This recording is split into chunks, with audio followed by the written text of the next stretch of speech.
Le budget fédéral de la ministre des Finances, Chrystia Freeland, a été adopté hier. Comme on l'a fait la semaine dernière avec le budget provincial, on accueille Annick Breton, qui est fiscaliste chez Raymond Chabot Grant Thornton, qui va nous décortiquer un peu les principaux aspects de ce budget-là.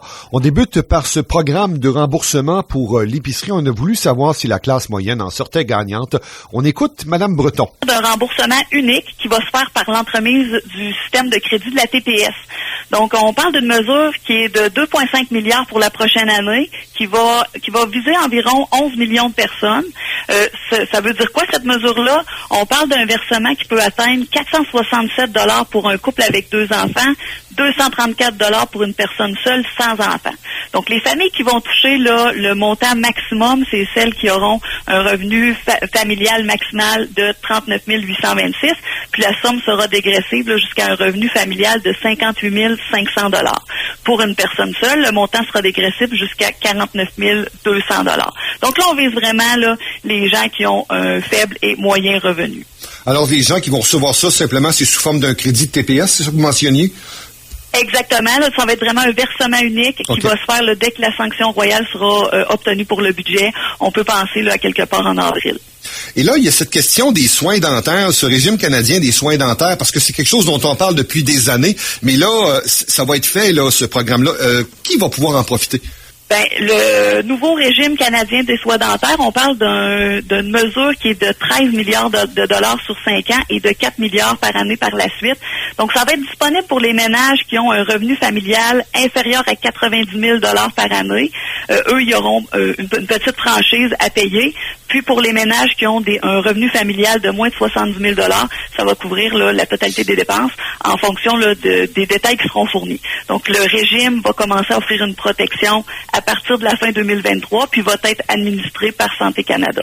Il y a également une mesure qui est prévue au budget au niveau de l'énergie propre et de l'environnement. Effectivement. Au niveau de l'énergie abordable, l'économie propre, on a quand même des mesures là, qui totalisent 21 milliards. Le 21 milliards, là, c'est principalement 3 crédits d'impôt qui vont s'ajouter. On parle d'un crédit d'impôt à l'investissement pour l'électricité propre qui va totaliser 6,3 milliards sur 5 ans.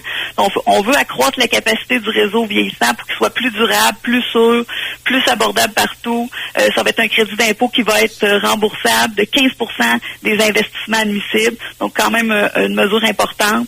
Un deuxième crédit d'impôt qui va être pour instaurer un crédit d'impôt à l'investissement dans la fabrication de technologies propres. On parle de 4,5 milliards sur 5 ans. Encore là, on parle d'un crédit d'impôt remboursable, celui-là équivalent à 30 % du coût des investissements relatifs à de la nouvelle machinerie, de nouveaux équipements. Et un dernier crédit là, d'impôt à l'investissement dans l'hydrogène propre, qui est à la hauteur de 5,5 milliards sur 5 ans. Le crédit d'impôt, là, il va être de 15 à 40 % des coûts admissibles. Donc, plus le projet va être propre, plus le taux de crédit sera bonifié. Là. Donc, mesure vraiment très importante là, au niveau de l'environnement. Question également dont on discute surtout dans les villes comme Latuc, où il y a des communautés autochtones qui sont dans les environs. La question du logement chez les Autochtones, ça aussi, s'il y a des mesures là-dedans dans le budget que vous nous mentionniez. Effectivement, donc on a parlé d'ailleurs la semaine dernière de logement.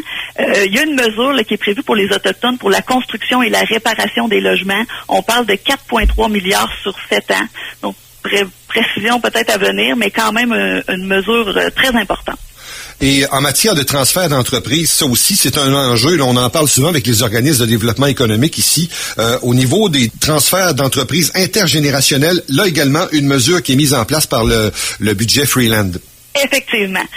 On sait qu'à l'heure actuelle, les transferts intergénérationnels d'entreprises sont très désavantageux. On est plus avantagé de vendre à un tiers que de vendre à un membre de sa famille.